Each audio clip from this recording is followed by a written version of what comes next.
నిన్న ఉదయం వాగ్దాన సందేశ కూడిక జరిగింది. ఆ సందేశ కూడికలో వర్తమానం ముగించాక క్లైమాక్స్లో ఒక మాట చెప్పాను. ఒక్కొక్కరు చెప్తా ఉంటారు, పాస్టర్ గారు మొత్తం నా మొబైల్లో 150 మంది పాస్టర్ల యూట్యూబ్ ఛానల్ సబ్స్క్రైబ్ చేసుకున్నాను. గుడ్ అయ్యగారు, 24 గంటలు వింటానే ఉంటాను. ఇవి చాలక ఆరాధన, శుభవార్త, ఆ వార్త, ఈ వార్త, ఈనాడు, ఆనాడు అన్ని చూస్తాను గారు, వింటానే ఉంటాను. 150 మంది పాస్టర్ల వాక్యాలు వింటుంటారు. నాకు అర్థం కాదు ఏంటి అయ్యగారు అంటే 7-8 వ్యాపారాలు పెట్టానండి, కలిసి రావట్లేదండి, ఏది సక్సెస్ అవట్లేదండి.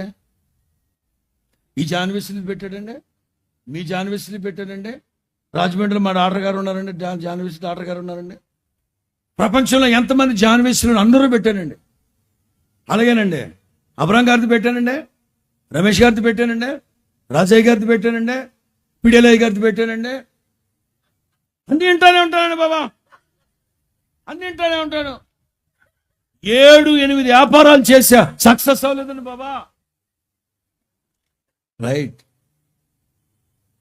బైబిల్ ఏమనుందో తెలుసా? యెహోవా ధర్మశాస్త్రమందు ఆనందించుచు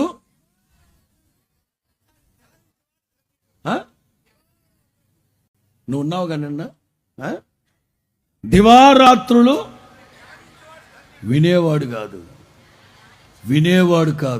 వీడు 24 గంటలు వింటానే ఉంటాడు.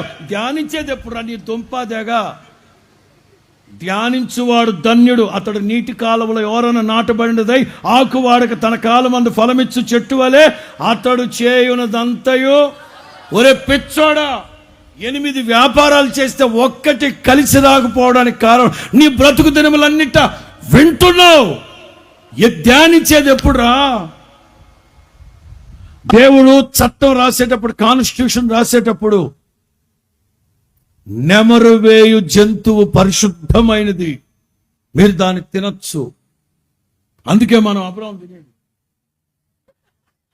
స్తోత్రం చెప్పు. అది నెమరు వేయు జంతువు, మాట్లాడితే మందా, నెమరు వేయు జంతువు ధ్యానించే అనుభవం ఉన్నవాడు పరిశుద్ధంగా జీవిస్తాడు. Why you know that? నువ్వు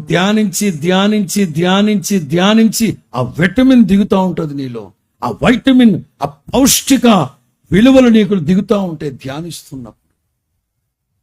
గేదెలున్నాయా? విడిగా మేసేసి వస్తాయి, వాటికి ఆహారం సంచులు ఉంటాయా, తిత్తులు ఉంటాయా? గబ తినేసి వస్తాయి. ఇక సాయంకాలం వచ్చి కూర్చుంటాయి గొడ్ల సావిట్లో.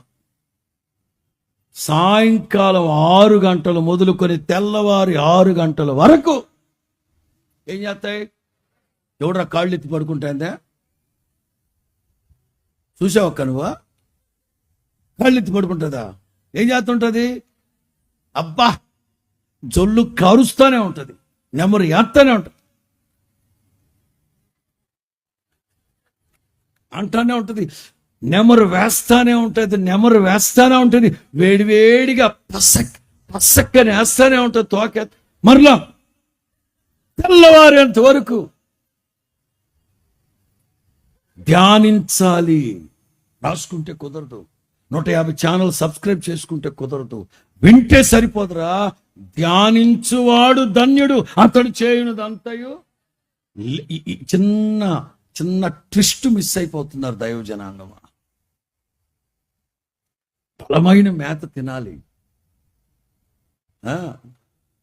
తిన్నది ధ్యానించాలి, నెమరు వేయాలి. నెమరు వేయి జంతువు పరిశుద్ధమైనది.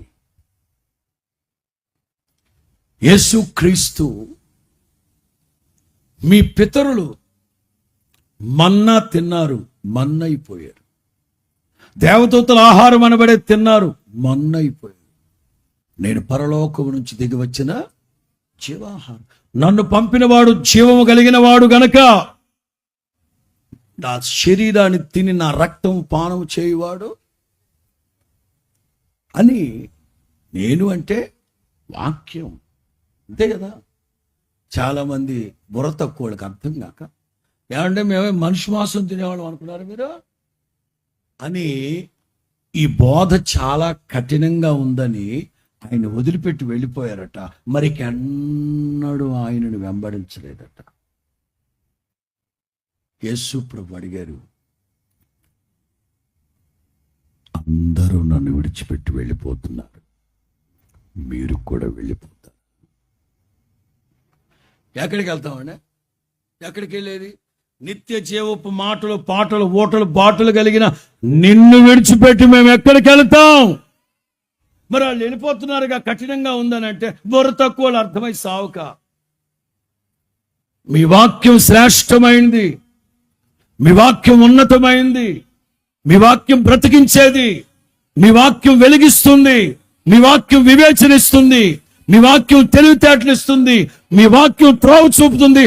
ఒక్క మాటలో చెప్పాలంటే మచ్చ, డాగు, ముడత, కలంకం అట్టిది ఏది లేని మహిమ కలిగిన సంఘముగా నిలవబెట్టగలిగింది దేవుని వాక్యం. హల్లెలూయా. జోబ్ కృంగిపోతావు ఏంట్రా? చూడు, ఆ నీటి గుర్రం చూడు, ఎద్దులాగా గడ్డి తింటది, చాలకపోతే పర్వతములోకి వెళ్ళి తింటది. ఇంటి పక్కన ఇసుక దొరుకుతుంది, ఇసుక తిందో. దూరమైన భారమైన వెతుక్కుంటూ వెళ్ళాలి జీవము కలిగిన దేవుని వాక్యాన్ని. స్తోత్రం చెప్పండి గట్టిగా.